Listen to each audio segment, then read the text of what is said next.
안녕하세요. 오늘 저희와 함께 흥미로운 자료 속으로 깊이 들어가 볼 시간입니다. 오늘 가져온 자료는 코드 리뷰 구조 관련 문서 일부인데요. 네, 코드 리뷰 체크리스트 중에서도 특히 구조 항목에 좀 더 초점을 맞춰보려고 합니다. 맞아요. 잘 짜인 코드 구조의 핵심이 과연 뭘까 이걸 파악해보는 게 오늘의 목표입니다.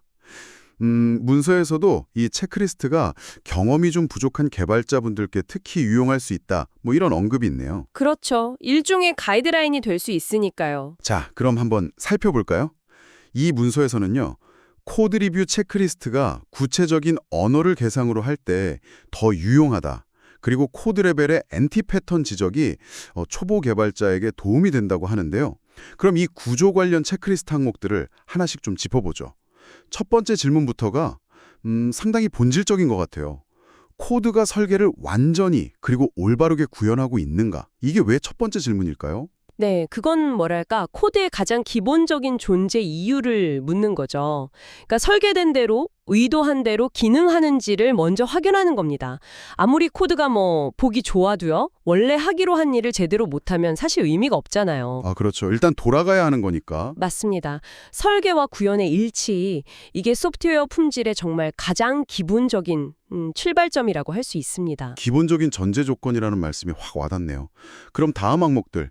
예를 들어 적절한 코딩 표준 준수라든가 아니면 잘 구성되고 일관성 있는 스타일과 포맷 이런 것들은 어떻게 봐야 할까요? 그냥 보기 좋으려고 하는 건 아닐 텐데. 물론이죠. 이건 가독성하고 유지 보수성에 직결되는 문제입니다. 코드는 한 번 딱 쓰고 버리는 게 아니잖아요. 계속 읽고 또 수정하고 그렇게 관리해야 하죠. 네네. 특히 여러 사람이 같이 작업하는 환경에서는요. 서로 약속된 스타일 가이드, 그러니까 코딩 표준을 따르는 게 정말 중요해요.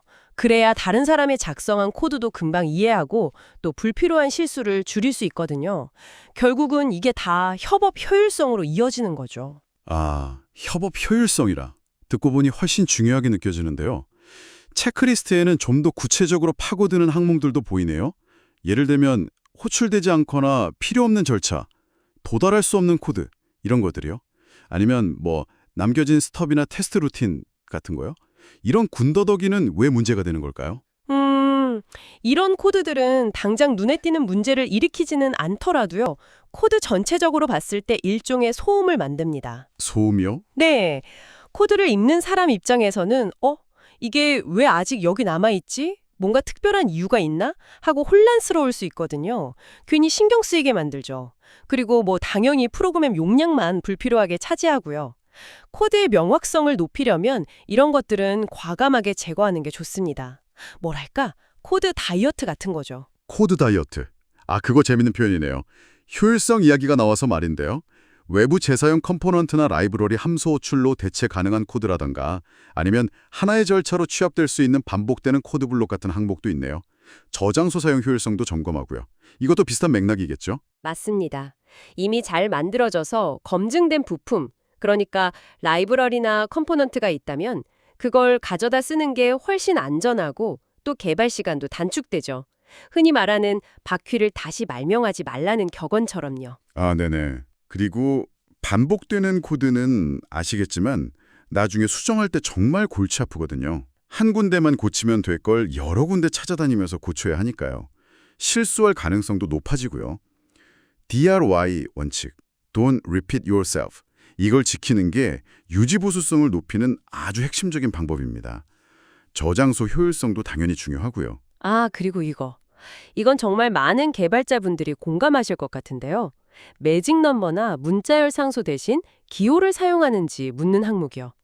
예를 들어서 코드에 그냥 숫자 3 이렇게 덩그러니 써 있는 경우 말이죠.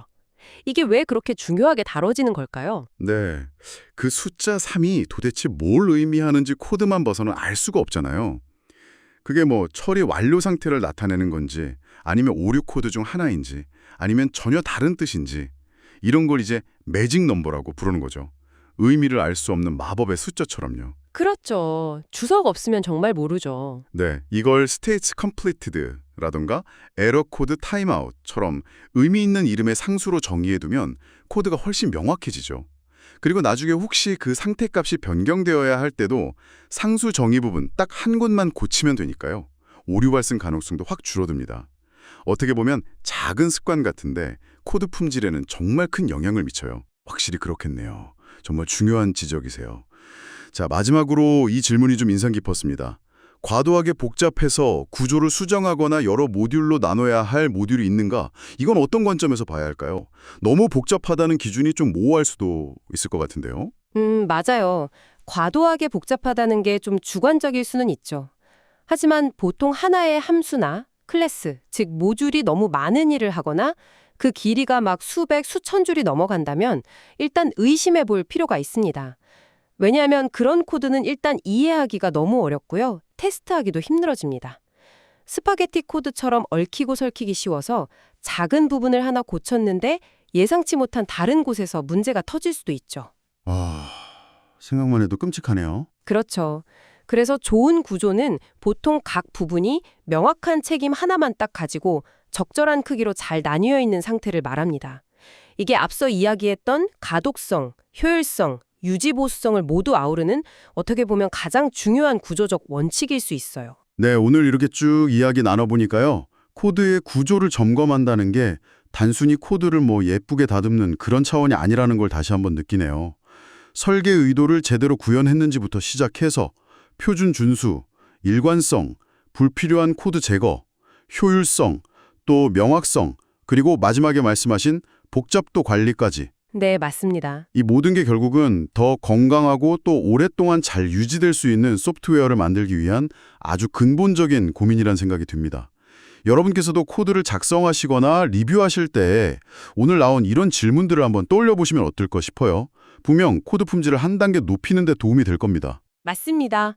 코드 구조에 대한 깊은 고민은요, 당장의 개발 속도보다도 훨씬 더 장기적인 관점에서 소프트웨어의 가치를 결정짓는 정말 중요한 요소라고 생각합니다.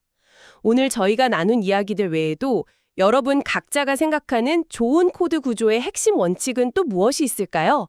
다음번 코드를 작성하실 때 이 질문을 한번 스스로에게 던져보시는 것도 좋겠습니다. 오늘 저희와 함께 깊이 있는 탐구를 해주셔서 감사합니다.